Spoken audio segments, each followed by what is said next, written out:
It was probably 170.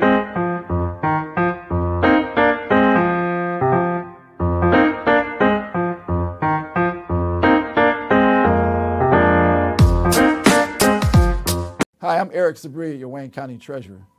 If you're living in a home of a deceased family member and you're facing property tax foreclosure, the probate process can be helpful to you. If you file a probate petition and notify our office, the foreclosure proceedings will be halted during the probate process. Contact us at 313-224-5990 or email us at taxinfo@waynecounty.com. We're here to help.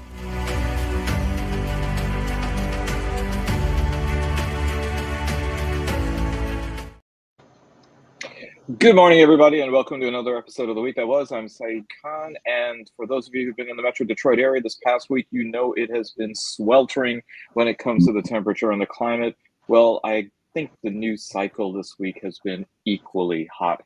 So let's go ahead and jump into that with two of our three lawyers, Steve Fishman and Bill Seikaly, labor and community activist Barb Ingalls, veteran journalist Nancy Derringer, and of course, co-founder of Deadline Detroit, Allan Lengel. So the first thing that we had was something that might have surprised some people. The President of the United States went ahead and authorized the bombing of Iran, specifically 3 nuclear facilities at Natanz, Fordow, and Isfahan, and then had a fairly mercurial relationship with the press and with foreign leaders, including, shockingly, using an expletive in showing his frustration about the Israeli Prime Minister Benjamin Netanyahu seemingly breaching a ceasefire which he had called and declared as his personal victory before heading off to the Netherlands for the NATO Defense Summit.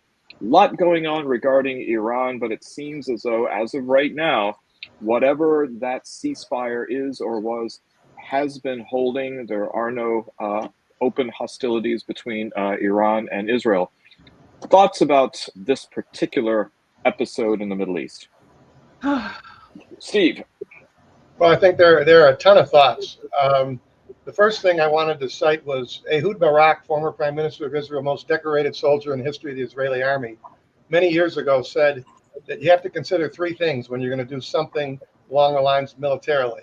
You have to consider the day of, you have to consider the day after, but you also have to consider the decade after. Thomas Friedman had this quote in his article. And I think what we're seeing here is that the thought process hasn't proceeded. Maybe it got past the day of. Maybe it made it to the day after, but I don't even think it did that. And certainly nobody's talking about the decade after.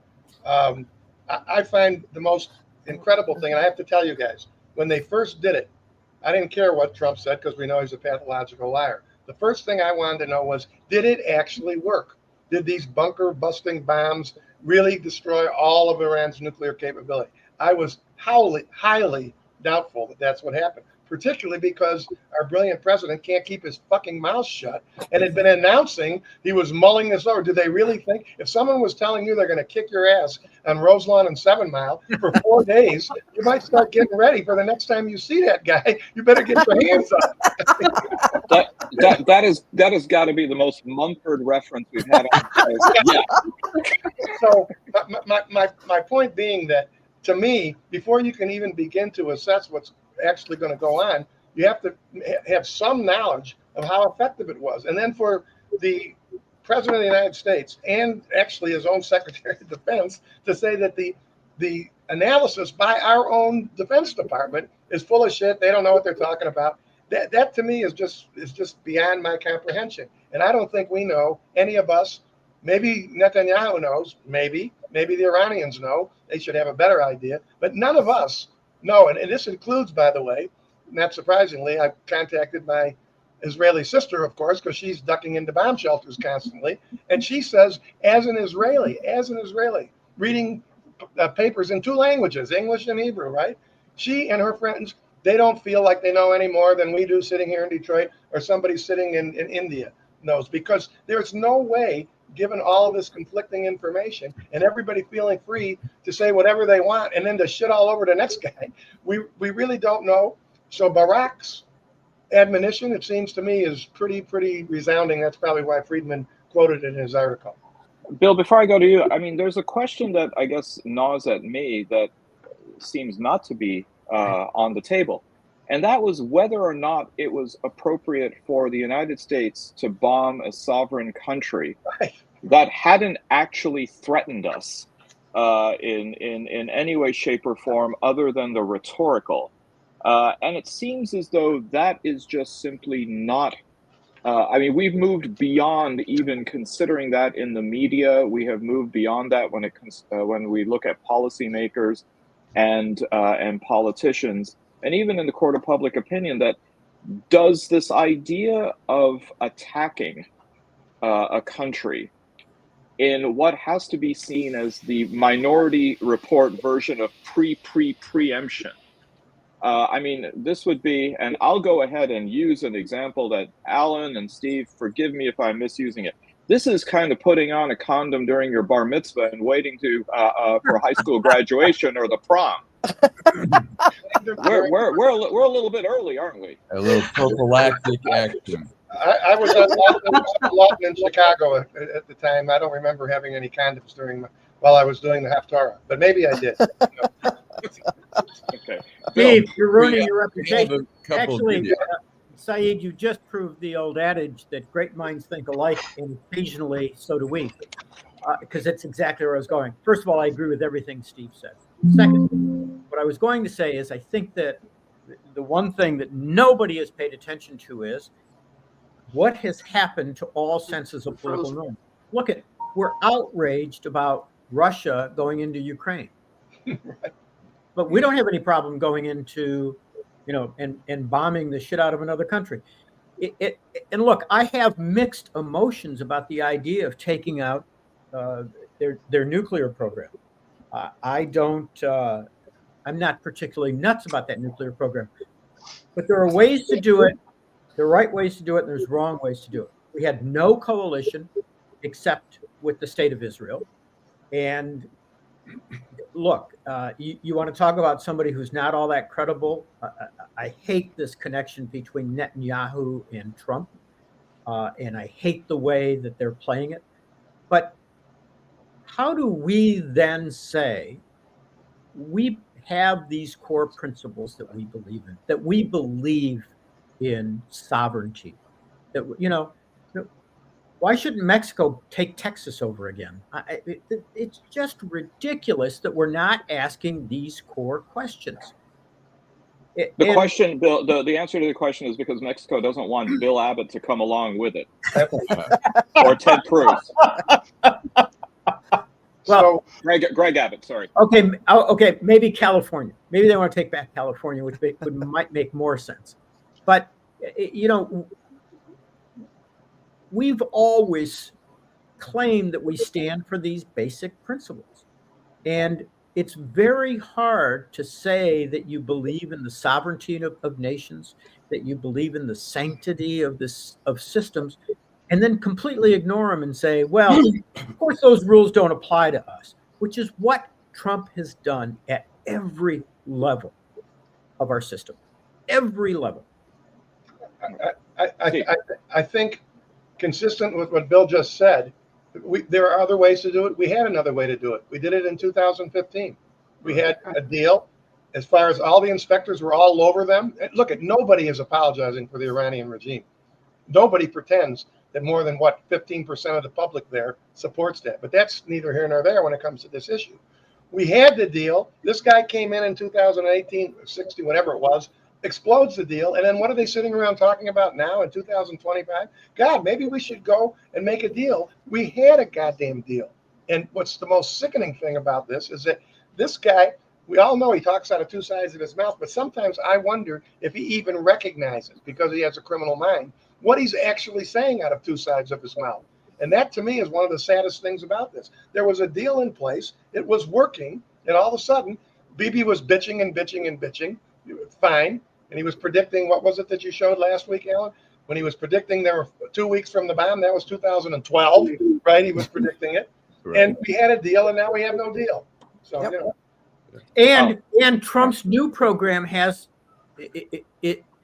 Trump's new proposal is that they give some money to the Iranians. Everything he complained about. That was unbelievable this morning. Everything he complained about. Hey, Bill, you know what? The Marshall Plan didn't have to only be in the 40s. Helen. Yeah. I agree with what Steve's talking about in 2015. I mean, we had everything in place. It may not have been a perfect thing, but it was pretty good. And Trump is basically trying to duplicate that now, the same thing. There's nothing different. The thing is, I knew when he said, we're going to wait 2 weeks or whatever, it was like, look, Israel cleared the airspace.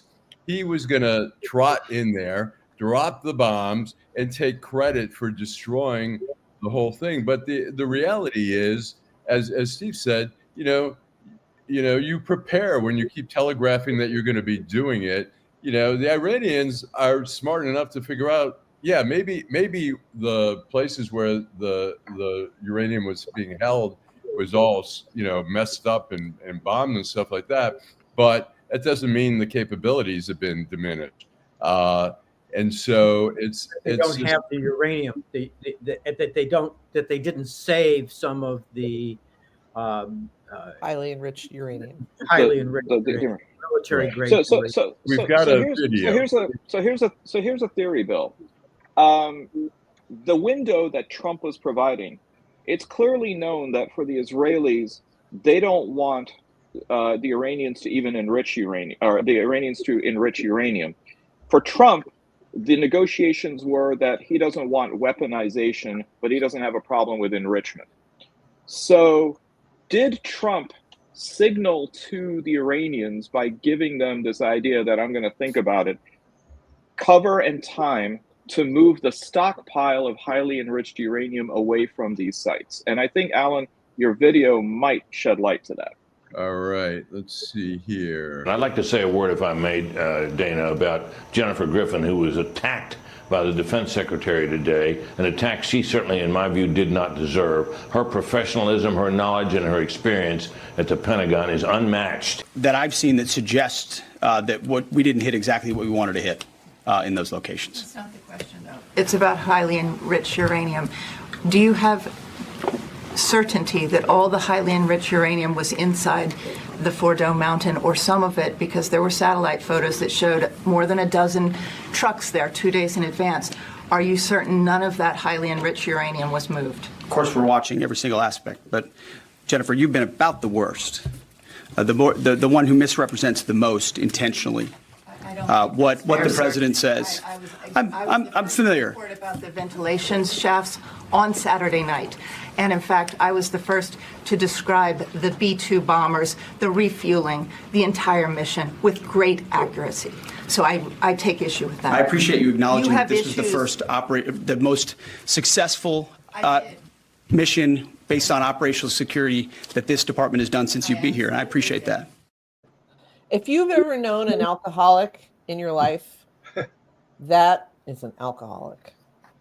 And I'm not talking about him slurring his words, but I mean that is the kind. I hadn't heard that about Jennifer Griffin. I mean, she seemed pretty sober there. Nancy. Did Andrew say anything about the wisdom of having an alcoholic Secretary of Defense? Because I'd be interested in hearing his opinion on it. We have one more video. During a press conference yesterday at the NATO summit, President Trump praised the U.S. military pilot who carried out Saturday's operation against Iran and said that the night was, quote, virtually moonless. But take that with a grain of salt, because he claims it's because they obliterated the moon. The moon will not mess with us again. I mean, the idea that, and I heard the press conference, and it seemed as though the bee in Hegseth's bonnet was about, and Nancy, I think you'd appreciate this as our resident grammarian and syntactician, that was it that we severely did this? Was it an enormous campaign? Was it damaged? Was it destroyed? And obliterated, completely obliterated. And it seems as though Hegseth spent most of his press conference trying to find the right language, despite the fact that Trump, at some point or the other, used all of those words. He's drunk. He's losing his vocabulary. It's like you know how it is. I think he's a dry drunk. I think he's a dry drunk. I don't think he is, maybe not currently drinking, but he wants one. It can't leave his mind. And I think that when you're that severe an alcoholic, it takes a long time. And I think it's almost worse. I think he might. From a psychological point, I think that if you know anything about alcoholics or drug addicts, a dry drunk is, from an emotional point of view, who doesn't acknowledge their drinking problems, almost always worse. Right. I remember the days that weren't too long ago when a Secretary of Defense would get up there and, in describing the mission, would give a chronological account of what happened with certain statistics, certain names that were then invoked as far as the targets, and then what was the outcome without the editorializing of adjectives. And it seems as though there's one of two possibilities: either intellectual incuriousness, or the fact that they simply are covering up the fact that they really didn't do nearly as much damage as they're touting that they did. Steve? I think we've talked about this before with this administration, this time. I think the truth of the matter is we have incompetent people that are in these positions. And when you're incompetent and you don't know, for instance, the way you described how former secretaries of defense would have behaved, when you don't know anything about what you're doing, you revert to your normal personality. And this is a Fox News personality. Gabbard is just a nasty bean. Most of all of these people, Pam Bondi, she reverts to her normal personality. And what we're seeing is what the result is when you don't hire people based on being capable. And that to me is what's going on. What Steve said, and I would only add this: it's why they were selected. They weren't selected because of any level of competency. They were selected to be sycophants. He wanted them to be able to do exactly what they're doing. Trump is getting exactly what he wants. I do want to make one correction from last week. I used the phrase fallacial sycophancy. It's actually fallacious sycophancy. So I do apologize, and I thought I would provide the retraction right here and there. Basically, for those of you who are visualizing it, it is exactly the same thing. So well, they have to deduct that from your Jeopardy total now. I'm in the negatives. The other thing that I found to be wild about this is the announcement by President Trump that he has okayed China to continue purchasing Iranian oil in violation of well-established international sanctions. Now, this isn't the only time he's done this.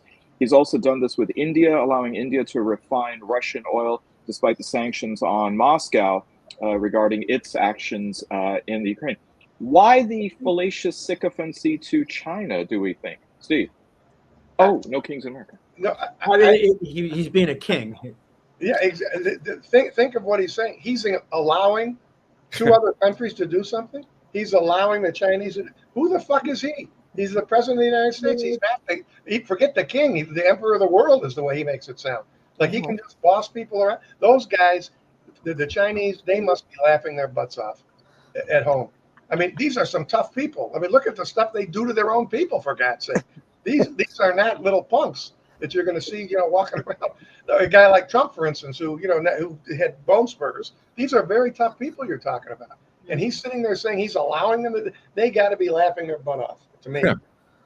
Well, in context of that, Trump seems to really want for his mantle with the gilded montage there at in the Oval Office, a Nobel Peace Prize. Well, leave it up to Pakistan to say that they have pledged to nominate President Trump for the Nobel Peace Prize. They're going to have to elbow Nolan Finley out of the way. Right. Oh, that was sickening. That was sickening. Nolan Finley apparently must be camping out in Oslo, waiting for the office to open. Did you? Go ahead. That column was ludicrous, and I loved that he was talking about, and then he did this, and then he did that, and he talks about the peace agreement, and he said, if it holds, comma, and I'm like, this entire column the premise of this entire column rests on those 3 words. If it holds, it's like, and how can I see the hands of everybody who thinks this thing is actually going to hold? Sorry, it's just not going to happen. I love the packaging on it. We're going to call it the 12-day war. Yeah. No more. If you fuck it up, it's good. We can't change it to 15-day war. We're going to get T-shirts out. Well, I mean, that's 2 6-day wars combined, isn't it, Alan? We got to do better than 67. Well, you know, I've been, not surprisingly, been asked quite a few questions about what was possessing Pakistan to do this, and was this again just sycophancy? It's actually a brilliant Machiavellian move. I mean, here you've got a country that is up the junction because of its much larger neighbor, India, that the U.S. and others are courting. And so Pakistan decides to go ahead and nominate him because they know that that's going to placate his ego. And at the same time, they go ahead and they say that they're nominating him for negotiating the ceasefire between India and Pakistan, which actually didn't happen. And the Indians are apoplectic with the idea that Trump came in and helped broker a ceasefire. So that was you usually only see this kind of gamesmanship from Pakistan on a cricket pitch. So well done to them, and given the fact how India lost to England in the first test match at Headingley Leeds, not very surprising. Well, there seems to also be, for the president, a bee still stuck in his bonnet. And he has decided to call for, and I don't know if he'll follow through on this, a special prosecutor to investigate the 2020 elections in which he's claiming, quote unquote, widespread fraud. Why the ahabic obsession with 2020? Because he knows he lost, and he lost badly. Yeah, and he can't stand it, and he has to do something about it. And he's installed in the Justice Department a full array of ass kissers and flunkies and graduates of the Sid and Morty Croft Night School of Law, and he's just going to, he's gonna come up with some. It'll be like RFK and his new vaccine. It's like he knows the results once, so he's calling for it, and he's going to get it. So I have a special prosecutor who could handle that.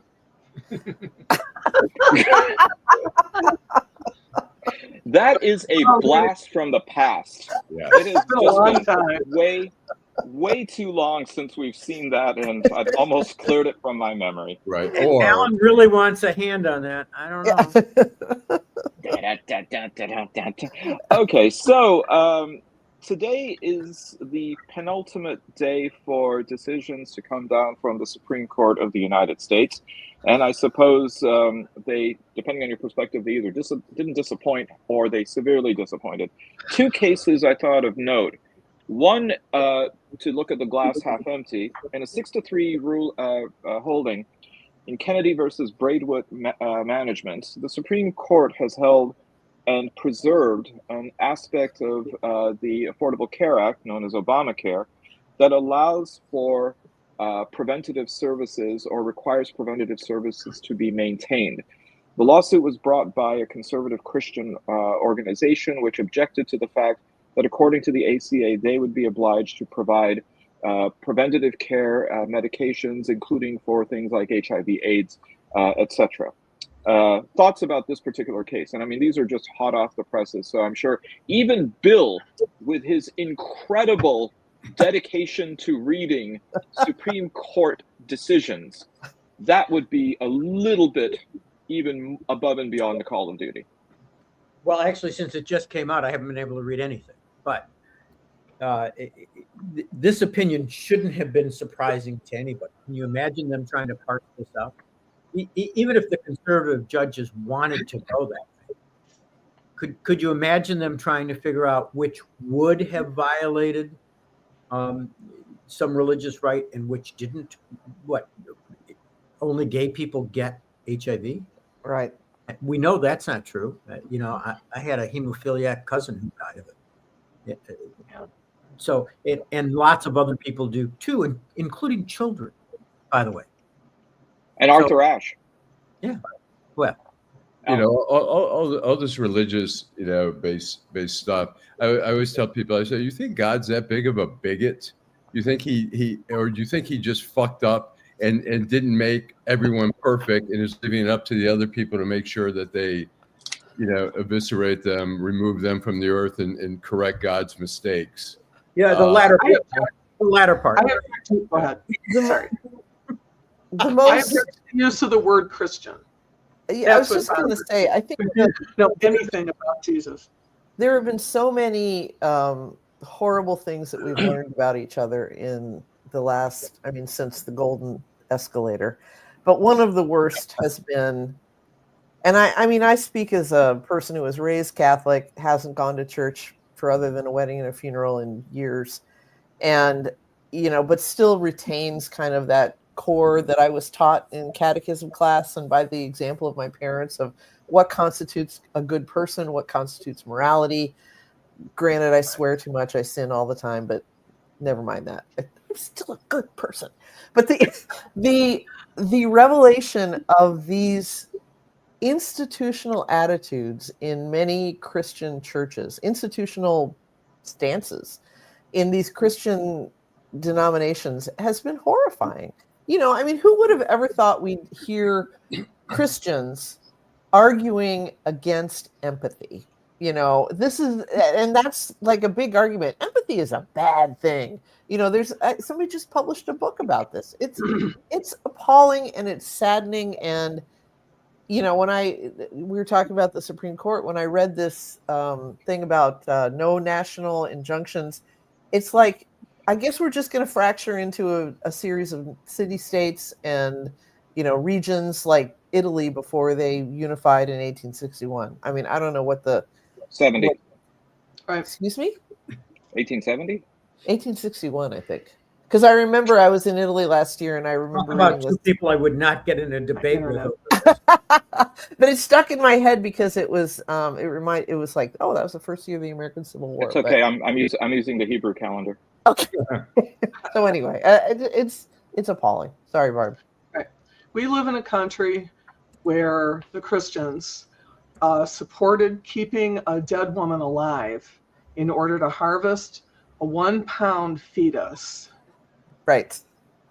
And this is a Georgia case. Give a little more detail. This is a Georgia case, right? And then they cart off that poor woman's body to her family, who had been begging to let her go, to let it go. Mm-hmm. But for people who don't know this case, this is a woman who was brain injured 9 weeks into her pregnancy. 9 weeks. And I mean, that's before your first OBGYN appointment for anybody who doesn't know how this works. And because she was pregnant, the state essentially decreed, or the hospital decreed, that she had to be kept alive until this thing until we could deliver this child. And of course, the pregnancy doesn't go well when you're brain dead. She was absolutely brain dead. And so this child had to be surgically or cesarean section delivery at like 1 pound 3 ounces, which is at the absolute dawn of viability for a fetus. Right. It's very likely this kid is going to have lifelong health and perhaps brain issues as a result of this. And this is what people call pro-life. And I have nothing to say about it other than that's fucked up. And just one thing about that to remind people. That child throughout its life, by the way. And just to remind people. Sorry, go ahead, What'd you say, Bill? I said that, and those same people do not want Georgia to be able to support that child. Oh, yeah, right, exactly. Yeah, the baby is on its own. Yeah, and just to remind people that that's Georgia the state, not Georgia the country, and it's not Iran. Yes, it's in the United States of America. Yes. So there we go. Yeah. Well, it was going to be in the Confederate States of America, but we can talk about that in a whole different a different episode. So, by the way, I just saw something that was posted by the Borowitz report apropos of the story we were just talking about, and I'm sure that this is probably satirical. Let me give that disclaimer. Pete Hegseth said that Iran's nuclear sites got bombed on Saturday night, and trust me, I know what that feels like. So, You gotta love the humor on these things. Alan, why don't we go ahead and take an ad break, and we'll come back and talk about the SCOTUS again. All righty, I'm sorry. Hi, I'm Eric Sabri, your Wayne County Treasurer. If you're living in the home of a deceased family member and you're facing property tax foreclosure, the probate process can be helpful to you.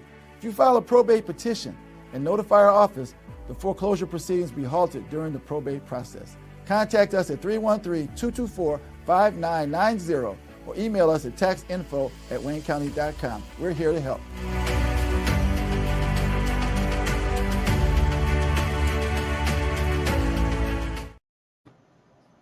Well, now to the Genius. Supreme Court.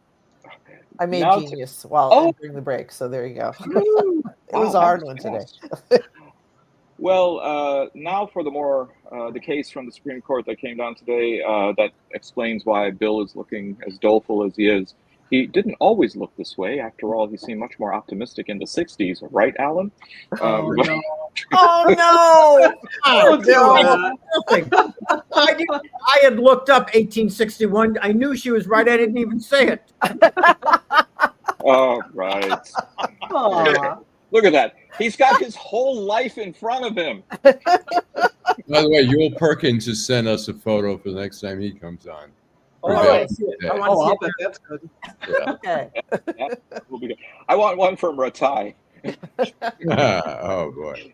So in Trump versus Casa, the Supreme Court sort of elided the issue of the constitutionality of birthright citizenship, but did hold that nationwide decisions or basically that a federal district court's decision may not necessarily be applicable nationwide. It may only be applicable within the district. So again, a 6-3 opinion, which was considered to be so egregious that dissenting Associate Justice Sonia Sotomayor read her dissent from the bench, taking 20 minutes to do so for emphasis. Thoughts? Yeah, Steve. This is not the first time, and we got to keep this in mind. People have been using these kinds of decisions for a long time.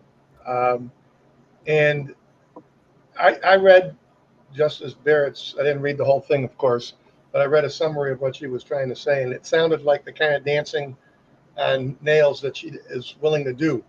Forget the crazy three. She's willing to dance on that and say, look, we're not deciding the issue. We're just saying that every individual person, every individual judge can only control what the case that's in front of him or her. We all know where it's going to lead. I mean, and I don't know. It came out, what, Bill, 15 minutes before we got on the air? The first thing I thought, I was talking to one of my colleagues here, the first thing I wondered was, it seems, and I'm interested in all you guys' opinion because you don't have to be lawyers to give an opinion on this. It appears that the judges who gave those things have ruled against the government, right? And now it's up to the government. Are they going to want to appeal those judges to the Court of Appeals? Any judge, and I would hope there aren't going to be too many judges that are going to ignore the 14th Amendment. But if a judge rules against them, then that lawyer is going to appeal that to that circuit court. My question is, where will the people be who are ruled against before there's an appeal? Are they going to still be here? They should be, but that's what I'm kind of concerned about, just with the really quick looking at it. So I'm interested in what Bill thinks, and that's the first thing that jumped to mind with me. Yeah, I agree with Steve. This is an incredibly dangerous precedent. First of all, judges tend not to make nationwide rulings. They tend to make nationwide rulings only in cases in which the harm and the constitutional challenge is grave. And it certainly was here. The Supreme Court, it wasn't a surprise to me that the Supreme Court came up with a, quote, compromise, because Republicans and Democratic presidents have complained about this over the years. But this wasn't much of a compromise. They gave Trump basically everything he wanted, but said, but the 14th Amendment, it says what it says. It signaled to other judges that they ought to enforce it. And with a normal president, you would think that maybe he'd take the hint. Trump's not going to take the hint. Trump's going to say it only applies in that district. We're going to enforce it in every other district, and people are going to be deported. But more importantly, here's the problem with challenging these norms and essentially stripping away these norms. Whose ox are you goring? It's going to be a Democrat who does it next, and the Republicans will go crazy. All this is doing is taking everything that's held this country together all these years and tearing it apart. Well, let me ask you a question, though, and I guess this is directed at Bill because we're the only lawyers.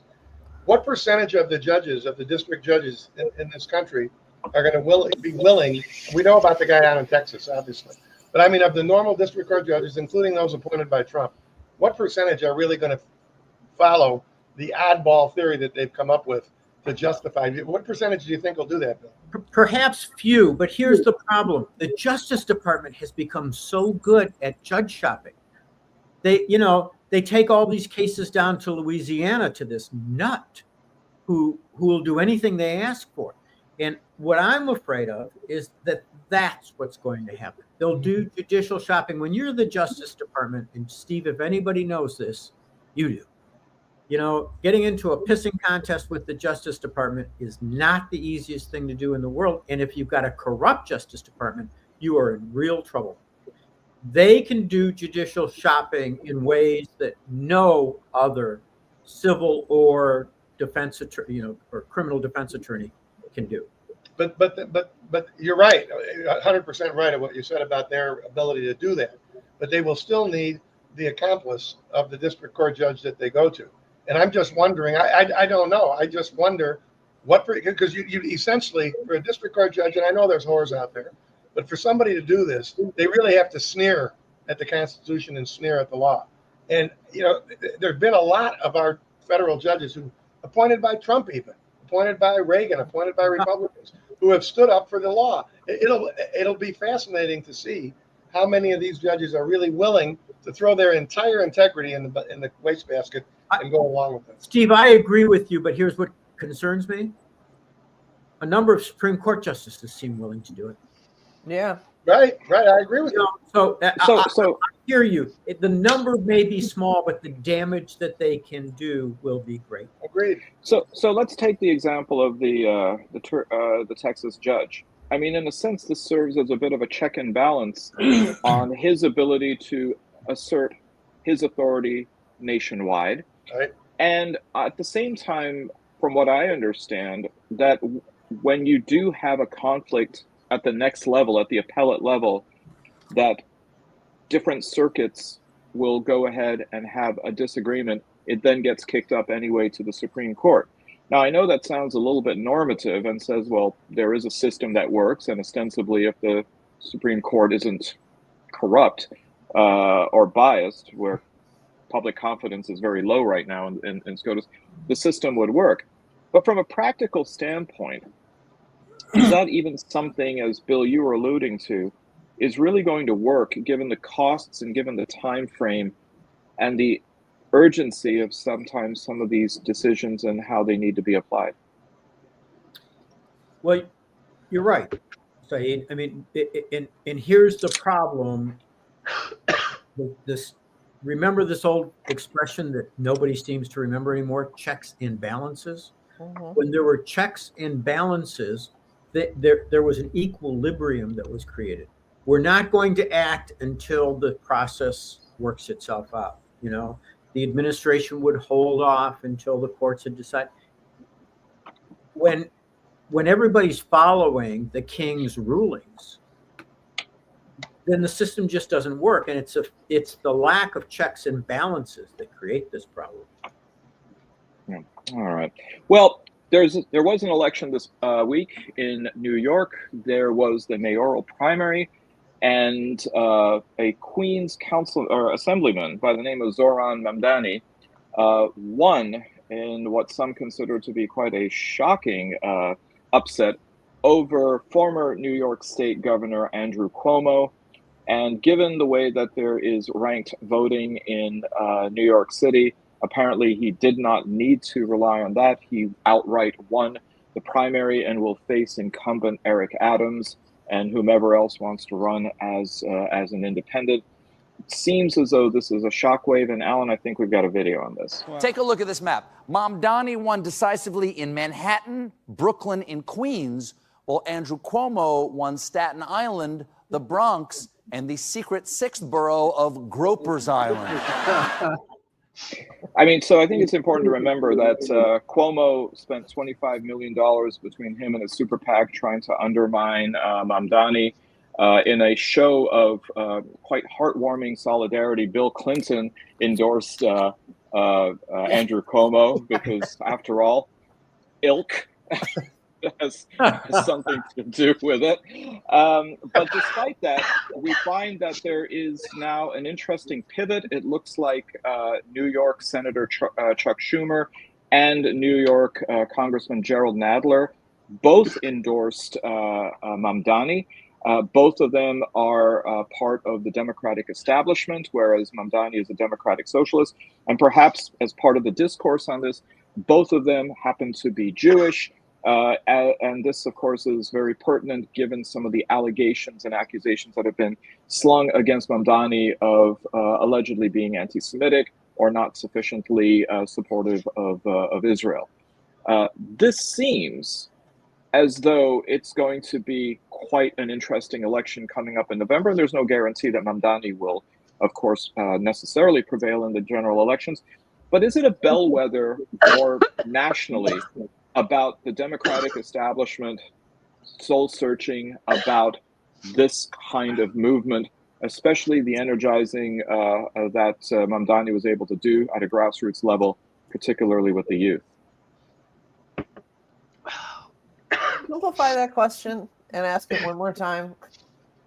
What do you think? I'm trying to make it slightly more pedestrian than Saeed might do it. So I think this is a really interesting result, and I feel like my optimism has been dashed to the ground so many times since the golden escalator that I don't want to even begin to get hopeful about any of this. But generally speaking, more liberal candidates, whether they're Democrats, Democratic Socialists, progressives, centrists, whatever, have been overperforming in elections all over the country since January 20th. And I think that's significant. And I think if I were a crystal ball reader with the president's ear, I would be telling him to fucking watch his ass for the midterms, if we have them. So. I read that there has been a rush of young people under the age of 40, very young to me, who have been signing up and are getting themselves involved in small elections. And this is all coming out of DSA. A lot of it is coming out of DSA, who really, that's where they are succeeding, where the Green Party couldn't get out of their own way ever in the United States. And these people are like, they're committed to doing it. They're committed to running for office and coming up from the bottom the right way, not leaping up into the front. I think it's just splendid. I think this guy seems like the real thing. They're going out of their way to discredit him and to run anybody against him. And good luck. I think you're right, Nancy. I think they're also getting votes. I mean, it's not just the people who are running and working. They're getting votes from other young people who are confronting. I read a story the other day about how the Social Security trust fund is going to start running short in something like 8 years. And the reasons for this are twofold. One, people aren't having as many children, so we don't have, quite as many people paying into this, massive baby boom python bulge. But the other thing is, people aren't making as much money. People who are still in the workforce are not being paid enough right now. And they're being replaced by AI. And it's just, and at the same time that we're seeing this vulgar, over the top, ridiculous marriage or wedding between Lauren Sanchez and all of her implants and the fourth richest man in the world, Jeff Bezos, in Venice right now.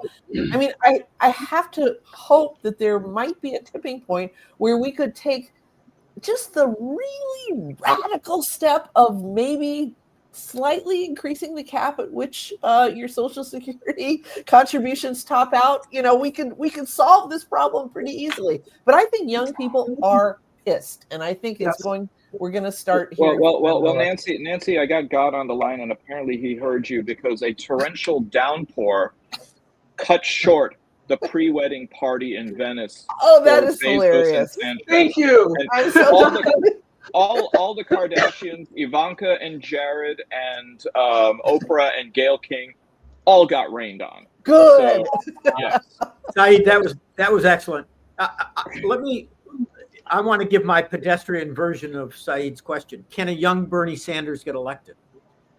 Because that is really what happened here. This is a young Bernie Sanders. Bernie Sanders has been around saying what he's been saying for a long, long time. He didn't get creds until he got old and gray, which is a historical problem in current American politics. And I agree with almost everything Nancy said. And, here's what impresses me about this guy. He's taking some really common sense approaches. You'll notice, and I'm going to segue over to Michigan politics, there's this big movement to eliminate property taxes in Michigan. And they have these extreme positions. Well, you said yes, Nancy. I was actually pointing to the commenter, but that's fine. Go ahead. Yeah, it's a silly proposal in large part. And here's what they're going to do. They're going to sell it as helping the working and middle class. Who's it going to benefit? It's going to benefit people who have expensive homes. They're the ones paying the majority of property tax. So tell me, why don't they do this? Why don't they say we're going to exempt the first $250,000 of your homestead from property tax and tax everything else? That's the kind of proposal that this guy's been coming up with, where if you look at his proposals, they're not incredibly extreme. They're kind of common sense. Let's balance things and go after policies that truly do help the working class and not favor the rich. Will it work? If it can work in New York City, it can work almost any place else. Well, Barb. It would also that proposal also will take even more money away from the public schools, which is one of the big end games of the Michigan Republican. It'll devastate public schools. Look, Prop A was bad enough. This will devastate. Yep. So one of the challenges we face in Michigan, of course, is people leaving the state. I mean, we have a serious retention rate issue. Now comes word that Michigan has the second highest unemployment rate in the nation. So if there's no jobs, there's not going to be people who are going to stick around. They're going to leave, and they're going to take their kids with them, or they're going to have their kids elsewhere as well. So what does this particular development of Michigan's unemployment rate portend? Good word. Nothing good. The unemployment rate, I mean, it has been dipping since Trump's been in. I mean, they're taking away programs, they're taking away, the threats of tariffs and all that kind of stuff. I think what's particularly interesting is that, and I wrote a little thing in Deadline Detroit about it, it's a stat that could haunt Gretchen Whitmer if it isn't corrected. As she runs, there's nothing worse than saying a commercial. Gretchen Whitmer, state of Michigan, had the 49th worst unemployment rate, the second highest unemployment rate in the country. I mean, right now, and I talked to Ed Sarpolis, that she really needs to start saying, hey, this is a result of our programs being cut. I mean, the consequences of what's happening, it blows me away sometimes when people say, I don't care what's happening in Washington, it doesn't impact me. But it's impacting us in so many ways that are obvious, but not to everyone. So, yeah. Now comes word that Oakland County Prosecutor Karen McDonald, certainly who raised her visibility and profile in prosecuting the Ethan Crumbley and his parents, has thrown her hat into the ring for Attorney General. This is my shocked face. She's running for attorney general? Oh my gosh. Who could have seen that coming? How much mileage do you think she received, and do you think it's going to help her statewide, Nancy? Well, I mean, I think it gave her at least some statewide name recognition for people who paid attention to that case. So there's that. I mean, attorney general is one of those positions that you have to have half a clue about what the job entails to even vote on it intelligently. And so I don't know. I mean, it's early. Who knows? I mean, when you were talking before, or when Bill was talking before about common sense reforms and progressive Democrats, I went off on a mental tangent about Abdul El Saeed, and it's hard to say, and I guess I'm just bullshitting at this point, but I think we'll see. I mean, who will the Republicans put up? I'm not paying enough attention to state politics these days, but who's probably going to be the Republican? Who's going to run from the other side? I think Mike Cox again? The bigger question is, how do they get the nomination? This is not a primary. This is a convention. Yeah, it comes out of the state conventions, right? But I don't know if the old law and order bleat that Republicans have been coasting on since 1968 is going to hold anymore. I mean, they've got to come up with something better. But Karen McDonald, I mean, the whole Crumbly case. I mean, she was on CNN constantly. She's gotten national attention. I think it puts her in a good position. Yeah. So, I mean, how many people know who the prosecutor is in 3 counties away? Who's the county prosecutor in Lapeer County? Yeah. I have no idea. So, right. Hey, don't look at me, man. I left a while ago. Steve. Well, Eli Sabbath is the prosecutor in Washtenaw County in Ann Arbor, and he is running for the nomination. He's a really, really solid guy. He's a really, really good guy. Absolutely. I like a lot of what he's done there. I don't go to state court, so it's nothing having to do with a client of mine, but I think he'd do a real good job. I agree with Alan. Karen's had a lot of name recognition, and for those who don't pay attention to the dark side of some of the things that they did, for instance, hiring PR firms, which is almost beyond my comprehension that any prosecutor's office would do something like that. Yep. I can tell you guys, when I represented Ben Johnson and Spence represented Feiger, Judge Paul Borman prohibited him from having billboards that clearly had nothing to do with his law practice. It had to do with, look what the government can do to people, and he prohibited it from doing that. And it comes out afterward that Karen had these, not to mention the way she handled some of the other stuff having to do with turning over certain materials. But I don't think, unless you're a lawyer, I don't know if that's something that's going to matter. But I can tell you guys, Eli Sabbath is a solid person, and I don't know, what goes on at these conventions, but he's a good guy. Steve, I would actually add to that not only has he done an amazing job of what he has done, I think he should be actually praised for the things that he's actually restrained from doing, despite all of the overwhelming pressure that he's faced to do those things. I met him at the Michigan Democratic Party convention, just a solid guy. See, I think Feiger made a mistake. I think he shouldn't have gotten Spence, this hotty-toddy, out-of-town lawyer. He should have gotten Jemana Carews to represent him. She's watching out for us. There she is. Everywhere. Hey, let me tell you something. She couldn't have helped me any less than Spence helped me, I can tell you that. Is that right? You want to elaborate on that? No, I don't. But everybody in the legal community knows it. Yeah, I was going to say, ask anybody that came to the trial.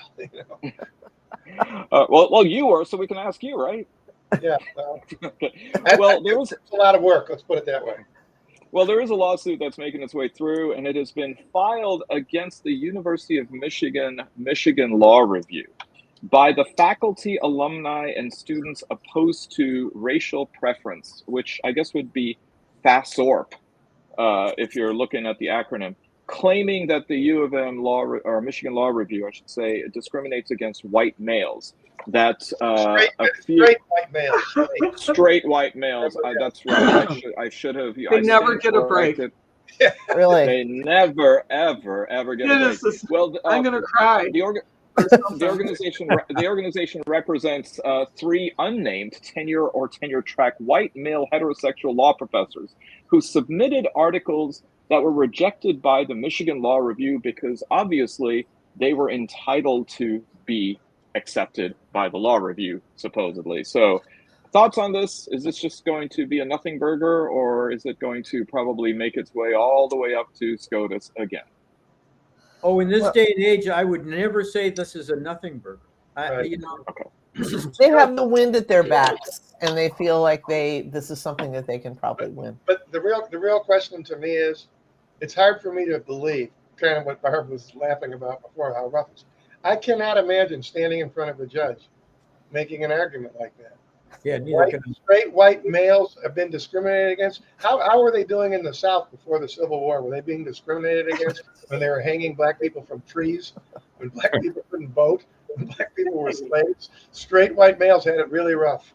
So I agree with Bill, though. There's no way you can ever say, the way things are now, this case could wind up going to SCOTUS 5 years from now. Who the hell knows? Yeah. I don't know, Steve. Ashley Wilkes' wife died after the Civil War. I mean, that sucked. Anyway, Alan, let's go to the last segment. Before we do that. We got some videos. Sure. Jimmy Kimmel's on leave for the summer, and he's got Diego Luna, who is in Narco and stuff like that. So he's subbing. I've also hired an immigration lawyer. This is Lori.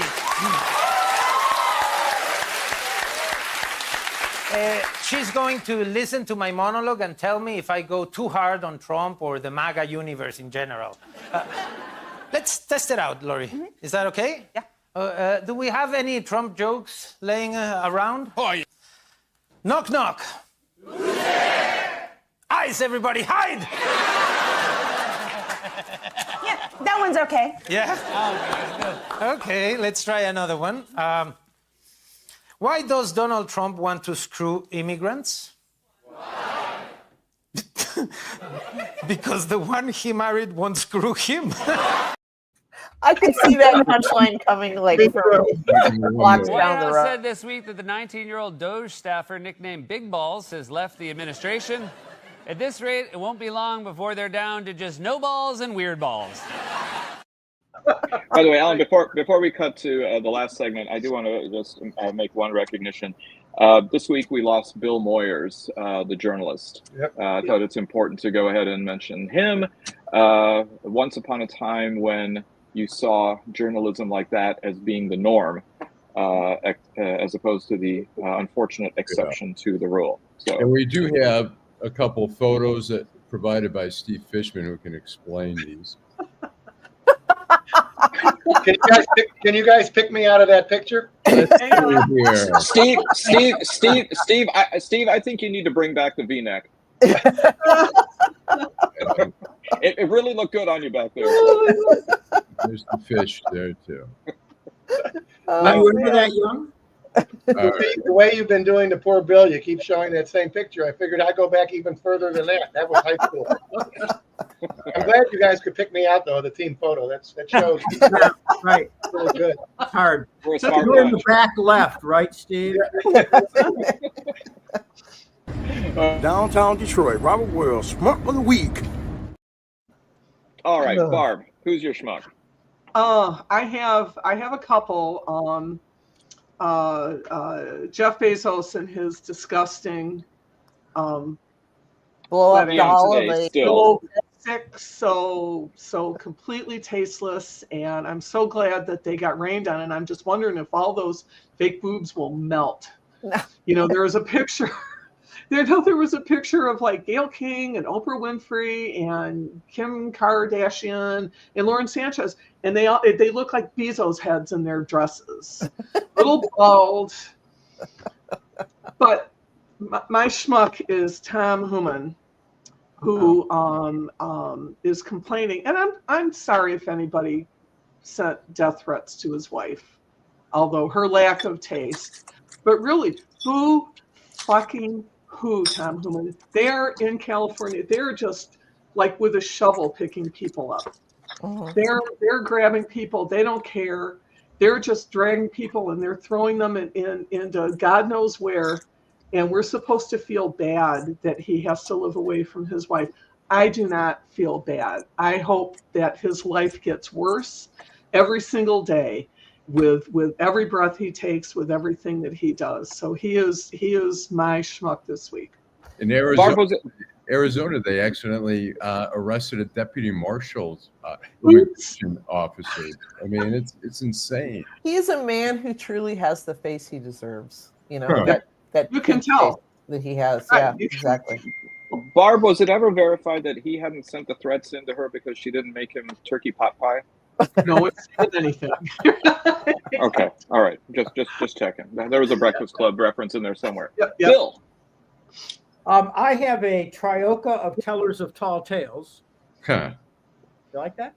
Yeah, I like it. I will tell you that the being tethered to the truth is clearly not necessary as part of this administration. But Caroline Leavitt, who claims that Trump developed the concept and the term peace through strength, clearly has not ever read any history, hasn't even learned about Ronald Reagan, who said it was an overused expression.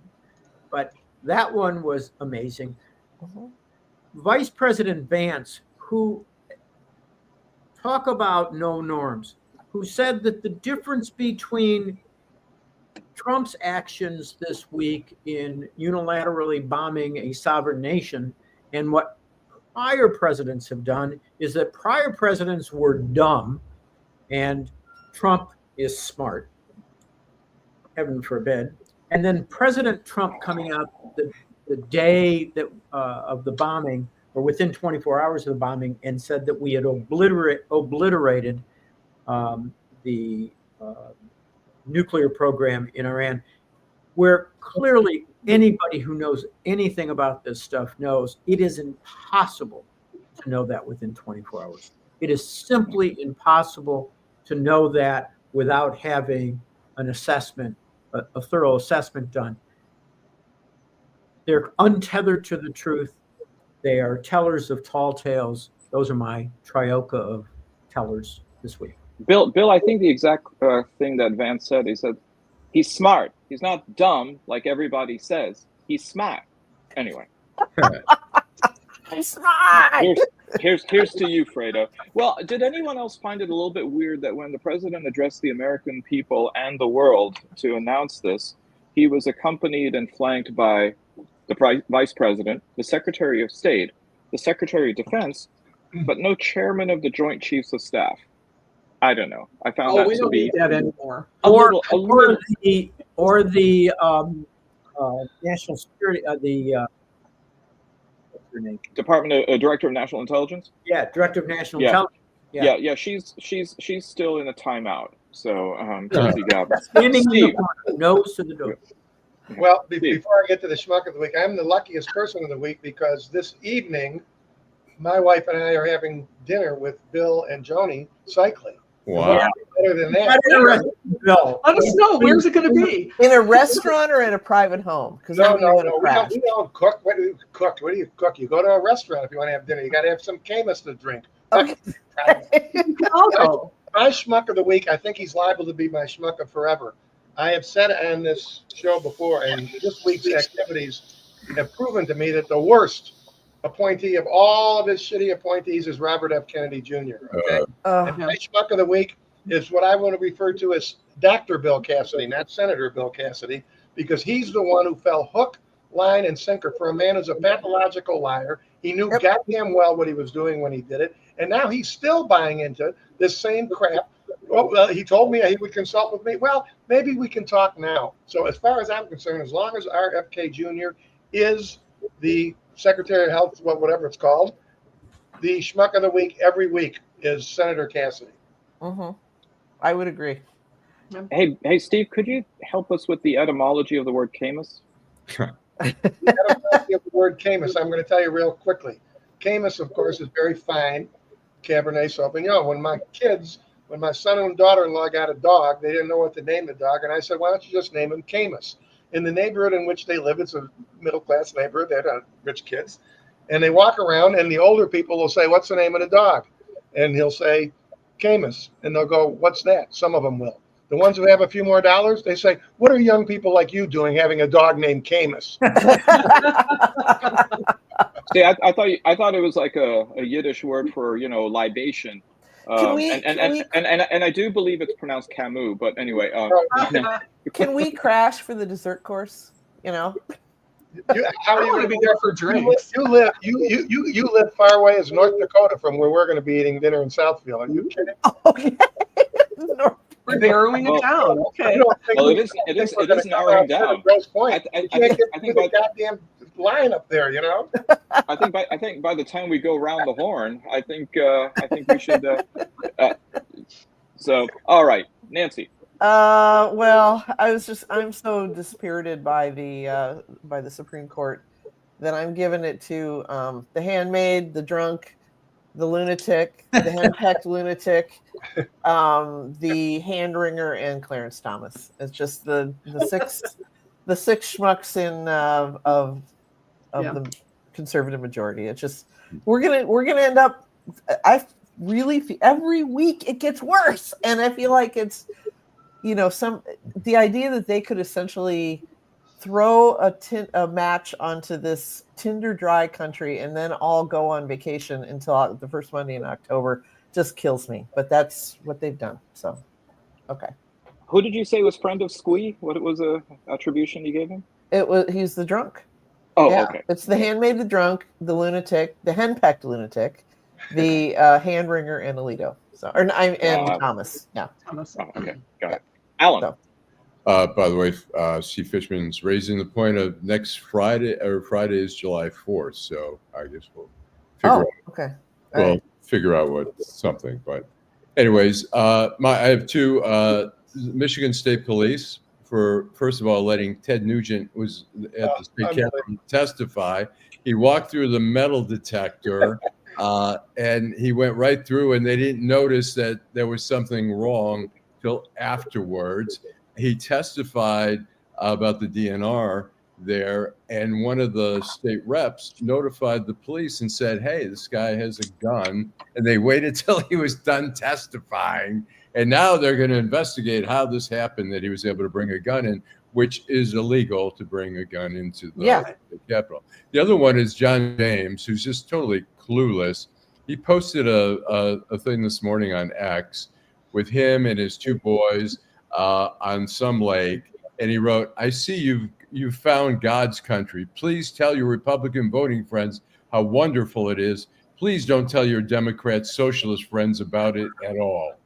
And I thought, what the emptiest suit that ever emptied. It's just. I mean, what he should have said is, "Hey, I'm on the waters of the Great Lakes or whatever. What a great asset is your next governor. I'll make sure for generations to come that we, Instead, he just posts this stupid. It's just a junior high-ish kind of. He's Grover Dill. Okay, you all saw the Christmas Story. He's Grover Dill, and Trump is Scut Farkas. And like every good toady, he has to impress the boss. And that's how you impress the boss, by being the shittiest asshole you can possibly be. But anyway. Well, you have to handle with care, Nancy. He has to be fragile around Trump. Yeah. All right. Well, I've got two schmucks. One is Republican Tennessee Congressman Andy Ogles, who is calling for presumptive Democratic mayoral candidate and nominee from New York City's Zohran Mamdani, calling for his denaturalization and deportation for allegedly lying on his naturalization form. Mamdani was born in Kampala, Uganda, and moved here at the age of 8 because his father got an appointment at Columbia University, where he holds an endowed chair in anthropology. And then naturalized as a U.S. citizen at the age of 26, 7 years ago. But another Grover Dill, who's doing this just to impress the boss. Sorry, go ahead. And also on social media called him, in a very pejorative and Islamophobic way, called him Little Mohammed. So there you go on that. But my schmuck of the week has to be Hamid Bayrumi Ali Mari, an Egyptian national who was traveling to the United States and landed at Washington Dulles Airport. where a beagle, which is, by the way, a federal employee of the CBP, the Customs and Border Protection, sniffed something afoul in Mr. Ali Mari's luggage. And Mr. Ali Mari, apparently very angered by the fact that his smuggling operation was found out, kicked the 5-year-old beagle, Freddie, hard enough that he left the ground. Right. So this beagle actually levitated momentarily. Well, what did he detect? 55 pounds of beef, 44 pounds of rice, 15 pounds of eggplant, 2 pounds of corn seeds, cucumber and bell peppers, and 1 pound of herb. Wow. You can't get any of that stuff here in the United States. What's that? But it ain't Egyptian. And so luckily, he was, of course, prosecuted, and he pled guilty, and he was then summarily deported back to Egypt. But for kicking a beagle, for doing its job, exactly. Hamid Bayrumi Ali Mari, you're my schmuck of the week, and don't ever come back. Something doesn't ring true. Did you say 50 pounds of beef? 55 pounds of beef. You sure it wasn't lamb? I'm just reading what I see in the papers, Bill, and what Mr. Ali Mari let me know when he said help. Anyway, thank you all for another great episode of The Week That Was. Thank you for tuning in, and thank you, as always, Steve Fishman, Bill Seikaly. Thank you, Nancy Derringer, and Barb Ingalls. And thank you, and with the last word, always, Allan Lengel. Drive home safely. Take care, everybody. Have a great week.